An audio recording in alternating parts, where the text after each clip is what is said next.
బాగుంటుంది. అంటే లోకేష్ గారు వస్తే బాగుంటుంది అనుకుంటున్నారు ఇండైరెక్ట్గా. లోకేష్ గారు ఎందుకంటే చిన్న చిన్న ఇవే వర్క్లే ఉన్నాయి ఇక్కడ ఊళ్ళో.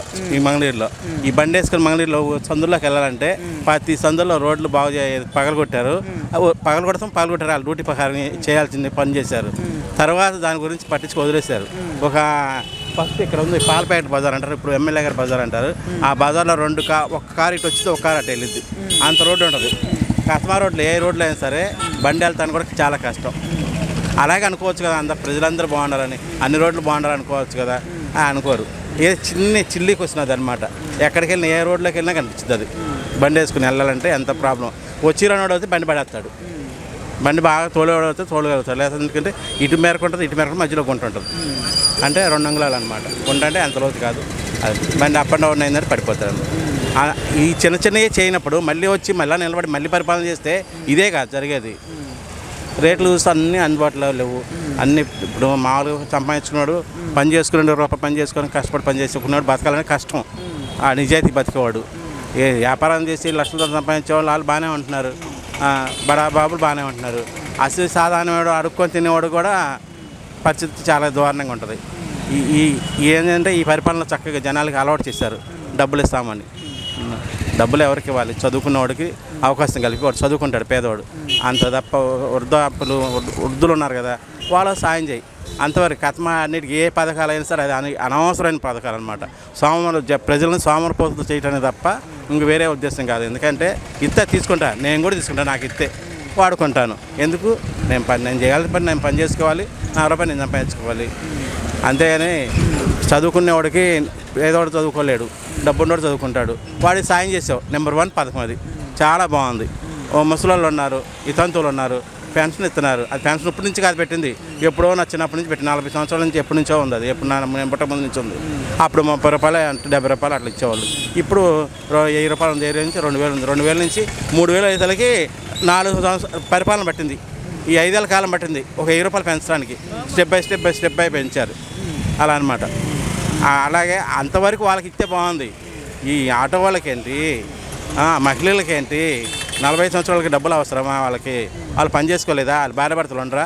ఉంటాయి, కష్టాలు ఉంటాయి, ఉన్నా సరే అసలు ఇవన్నీ ఎందుకంటే ఎట్టంటే పెంచాలంటే ఇంటికి ఎంత ఇస్తాను, మీరు వరకు కూర్చోండమ్మా, నేను పంపిస్తా ఉంటా, తింటా అంటే సరిపోయేది ఈ పథకం ఈ పరిపాలనలో. అదే అప్పులు చేసి ఇవ్వండి ఎవరండి? రాష్ట్రాన్ని అప్పుల్లో పెట్టి నువ్వు ఇచ్చింది 5 సంవత్సరాలకి 1,00,000 రూపాయలు, మా దగ్గర గుంజుకుందో 10 లక్షలు. సాయంత్రానికి బుడ్డికి పోతున్నారు, పొగలంతా ఆడదు సంపాదిస్తుంది. ఏమో అభివృద్ధి చేశావు నువ్వు? నీ తండ్రి అభిమానం మీద నీకు ఓటేస్తే నువ్వేం చేసావు? రాగాల కరోనా పుట్టించావు, జనాన్ని చంపి. నువ్వేం చేయలే. ఉండోడికే ఇళ్ళు వచ్చి నీ లేనోడికి రాలా.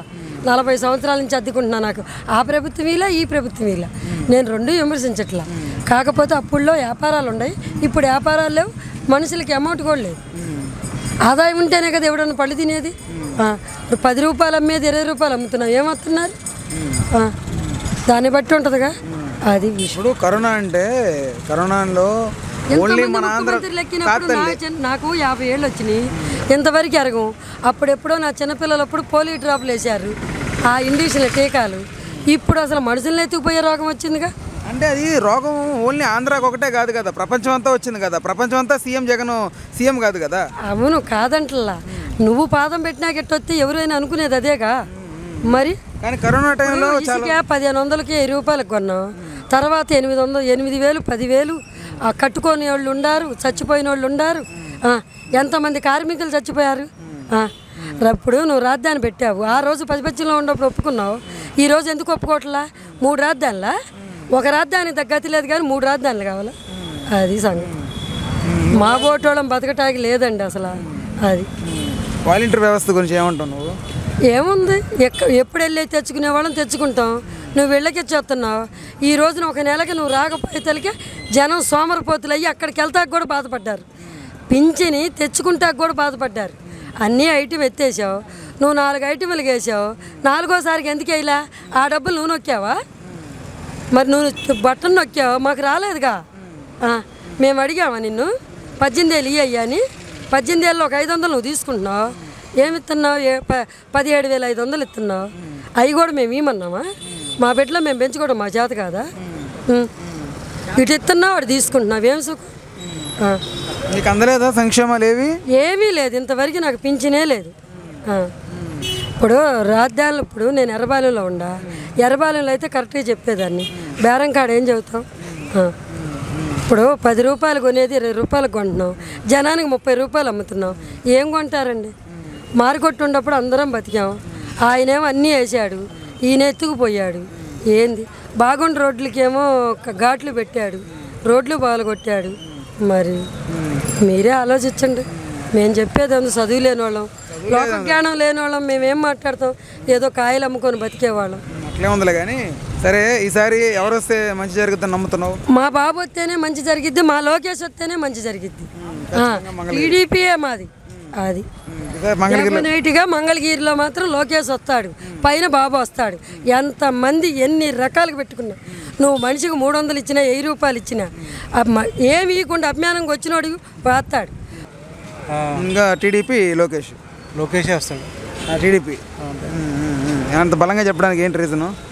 ఏమో చాలా రోజుల నుంచి ఉంటున్నాడు కదా ఇక్కడ. అంటే చాలా రోజుల నుంచి ఇచ్చేస్తారంటారా? ఇవ్వచ్చు మరి.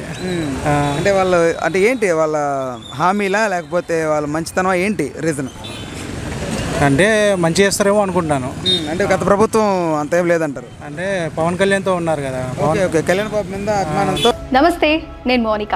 తెలుగు రాజ్యం ఇక ఊరూరా రాబోతోంది. దినదిన ప్రవర్ధమానమవుతున్న తెలుగు రాజ్యం ఛానల్కు 2 తెలుగు రాష్ట్రాల్లోని 42 లోక్సభ నియోజకవర్గాల నుంచి న్యూస్ కంట్రిబ్యూటర్స్గా వ్యవహరించడానికి యువతను ఆహ్వానిస్తోంది. జర్నలిజం పట్ల ఆసక్తి, కనీస సామాజిక రాజకీయ పరిజ్ఞానం, స్థానిక పరిస్థితులపై మంచి అవగాహన, స్థానిక పరిచయాలు, గౌరవప్రదమైన జీవనం ఉంటే సరికొత్త సామాజిక విప్లవంలో మీరు కూడా భాగస్వాములు కావచ్చు. మీ అంతరంగాన్ని ఆవిష్కరించవచ్చు. ప్రతి లోక్సభ నియోజకవర్గ పరిధిలో 2కి అవకాశం ఉంటుంది. 30 నుంచి 35 ఏళ్ల మధ్య వయస్కులై జర్నలిజం పట్ల అభిరుచి, ఆసక్తి కలిగిన యువతి యువకులు తమ వివరాలు, జీవన విధానం, ఆసక్తి గల ప్రాంతం, పాస్పోర్ట్ ఫోటోతో కలిపి ఈ దిగువన నంబర్కు వాట్సాప్ చేయొచ్చు. నంబర్ 8125150555.